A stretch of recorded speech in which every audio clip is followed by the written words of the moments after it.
میرے پاس کچھ پٹھان آ گئے یہاں وزیرستان والے، کہنے لگے کہ ٹائم دے دو جلسے میں جانا ہے۔ میں نے کہا کہ نہیں ہے ٹائم میرے پاس۔ مجھے یاد ہے کئی سال پہلے میں جامعہ فاروقیہ میں جب میں پڑھاتا تھا تو مجھے کچھ لوگ لے گئے، ملیر لے گئے، 4-5 گاڑیاں آگے کہ سرکار آپ کا جلسہ ہے۔ میں گیا جلسے میں تقریر کیا، رات کو 2 بجے انہوں نے مجھے واپس کر دیا لے گئے 4-5 گاڑیوں میں پروٹوکول کے ساتھ، لیکن کام نکالنے کے بعد پھر واپس ایک گاڑی میں واپس مجھے جامعہ فاروقیہ انہوں نے بھیجا۔ عقل مند لوگ، مروت والے لوگ اسی طرح کرتے ہیں، اور وہ بھی بیمار قسم کی گاڑی، اور اس میں انہوں نے مجھے بھیجا۔ تو کچھ لڑکے میرے پیچھے لگ گئے، اور وہ شارع فیصل پر، اور 2-3 اسکوٹر والے تھے، ان کے پاس کلاشنکوف، ہمارے پاس 1 مردہ قسم کے 1-2 مردہ قسم کے پسٹل تھے۔ میں نے ساتھیوں سے کہا کہ تم فیر کرو، میں چونکہ فرنٹ پہ تھا اور وہ مجھے نشانہ اللہ کا ملک بنانا چاہ رہے تھے، لیکن شارع فیصل کی گاڑیوں کے، شارع فیصل تو آپ نے دیکھا مصروف قسم کا راستہ اور روڈ رہتا ہے، اس پہ گاڑیوں کا وہ تھا، اللہ کو رش تھا،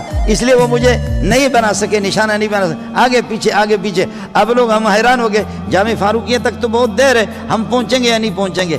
تو ہمارے ایک ساتھی کے پاس وزیرستانیوں کے نمبر تھے، وہ وزیرستانی وہی ملیر پہ قریب میں، روڈ کے قریب رہتے۔ بابا رات کو 2 بجے ایک کو فون کیا، ہیلو پہنچو، زرکو، پتہ نہیں کیا زرکو پٹھانوں کا ہوتا ہے، جلدی کرو تم پہنچو ورنہ شیخ الاسلام جا رہا ہے، جلدی پہنچو ورنہ شیخ الاسلام کی شہادت کا وقت آ گیا، جلدی۔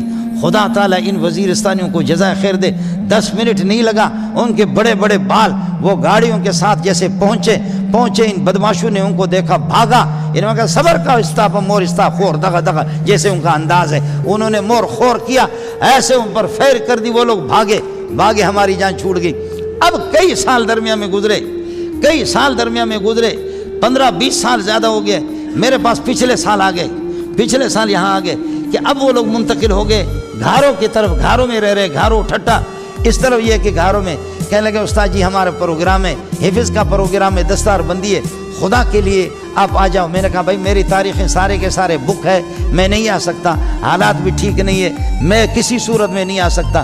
کہتے استاد جی آپ نے ہمیں پہچانا نہیں۔ میں نے کہا میں کس کو پہچانتا ہوں؟ ہم لوگ جب اچھا کھانا کھاتے تو کسی کو پہچانتے نہیں ہیں، سمجھے؟ جب اچھا کھانا ہمیں مل جائے، تر قسم کا لقمہ مل جائے تو ہم کسی کو جانتے نہیں ہے، اس لیے کہ صدقہ کھانے والا آدمی کسی کو جانتا نہیں ہے۔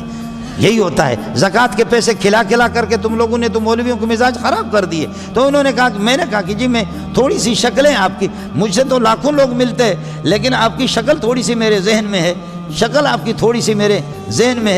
کہنے لگا استاد جی آپ نے پہچانا نہیں، رات کو 2 بجے آپ نے آواز دی، ہم لوگ پہنچ گئے تھے۔ ہم وہ لوگ ہیں کہ رات کو 2 بجے آپ نے آواز دی استاد جی، ہم لوگ پہنچ گئے تھے، اور یہ ہے کہ ہم وہ لوگ ہیں۔ تو بس میرے بھی آنسو آ گئے، میں نے کہا قربان جاؤں تجھ پہ، اب میرا ٹائم ہے، میں آ جاؤں گا آپ کے پاس، آ جاؤں گا، تاریخ مقرر کر دو۔